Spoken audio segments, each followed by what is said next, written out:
Hey guys, this is Nick with Brynic Solutions, also known as Viz. If you see me in Discord, I'll be Viz, so if you have any questions, you can DM me there. But we're going to show you guys today how to create custom animation modes with the Lightwave, and we will feature the example on my sign. So just getting into it here, at this point you probably already connected, or you should have connected to your device. If you haven't connected your device to your router yet, you're not ready for the step. So just make sure you see the article on how to connect your device. There's an instructional link on the Lightwave control page. So go through that, connect your device to your router, and then once you've created your token, you're ready to start controlling your sign. So after you've created your token, you can enter your token in here. Obviously, it's going to be all case sensitive, so make sure you put in the correct token in the correct case, and then hit enter. Looks like I typed it in wrong, so then it didn't work. So yeah, that's my token. Have fun with my sign, I guess. So now I'm here, and I've entered in my token, and now it's telling me to select a device. So you can see I got one device hooked up to this token. You can add more devices to this token. So if you want, like, 6 or 7 in your room, by all means, go for it. So I'm going to select the device here, and now I'm connected to basically my sign. My sign has 127 LEDs in it. That's why it's saying -127 here. If you get your sign and you're ready to connect, once you connect here, it's most likely going to be preset to 150 LEDs. So what you're going to want to do is click on LED count and change the LED count to whatever the number of LEDs that's on your sign. This will most likely be written on the back of your sign. So you can do that. Take a look at the back of your sign if you have a Lightwave installed with the sign. If you're installing your own Lightwave into the sign, I'll give some more instructions on how to check the LED count on that at a different link. But yeah, so we're here, we've connected to our device, and we're ready to start making some animation modes. I'll start by creating a new mode. So I'm going to click in here, I'm going to create a new mode. I'm going to call this mode follow. So maybe I can create a follow mode here, and when someone follows me on Twitch or YouTube or another streaming service, I can use the webhook here, which I'll show you later, to connect it in with that. You don't have to connect it. You can just create modes that you like, call them swirly or whatever mode you want. So we'll hit OK on that. And now we are currently creating that follow mode. So what we're going to do is we're going to make sure that we're in RGB order GRB. Our devices are in RGB order. You can change these and mess around with it and see what it does with your sign, but mostly what it's going to do is just make it not the color that you want, which could be cool. Kind of a randomized feature there, but we're going to GRB here, and we'll start creating our modes. So what we're going to do is we're going to click the plus button here to add a new mode, and we're going to hit the drop down. We're going to see some options here. We have RGB, RGB fade, and rainbow. We'll start off with the RGB mode. So I'm going to click RGB, and you can see it defaults to red here. I can go through here and I can change different colors. So I can set different colors to the sign. Go and press play there, and you can see the sign is green. I can play with the brightness here. If you got a not so good camera like me, you could lower the brightness, and it's a little more, I guess, visible to what color or what's going on with the sign. So you can mess with the brightness slide there to get it to look better on your stream or camera. So yeah, so we're gonna do that, and what we're gonna do now is we're gonna start to add more colors.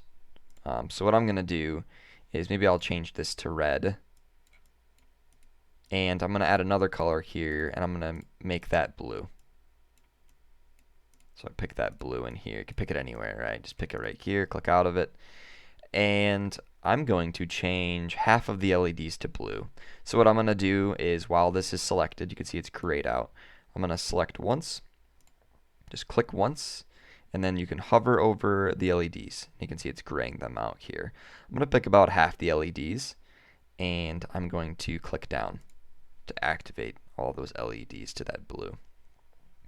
So now when I send this to my sign, you're going to see that I kind of have a combination of blue and red. The way the lights are ran in signs, the first half of the sign is going to be all the lights or LEDs on the inside of the sign. And then the second half of the LEDs on this menu here is going to be what's on the outside of your sign. So you can see that this outside of the sign is mostly blue, inside of the sign is red. And you can mess with this to get that perfect number. Looks like I need more blue to get it perfect on this one. Maybe one more blue. And you can see that the sign is blue on the outside and red on the inside.